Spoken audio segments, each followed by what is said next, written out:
mitos ini enggak? Kalau donor darah kita berkurang banyak, pernah dengar enggak? Enggak pernah. Enggak pernah. Iya. Nah, kalau Mbak yang dibayangkan Mbak, kalau sebelum donor tuh apa yang kebayang? Aku di jarum suntiknya. Aku dia. Tapi ini setelah di donor mana? Udah sakit. Tidak sakit kan? Iya, cuma aku sugestinya baik. Kira-kira setelah ini nak donor lagi enggak? Iya. Oke.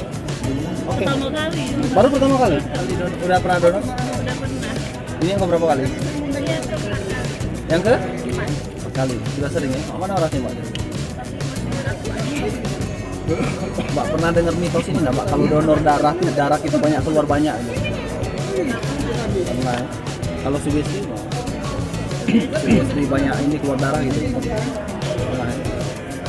Tapi setelah ini karena sudah biasa udah apa-apa kan nggak masalah. Enggak, cuma deg-degan aja. Setelah ini nak donor terus. Aku sih pengen. Oke.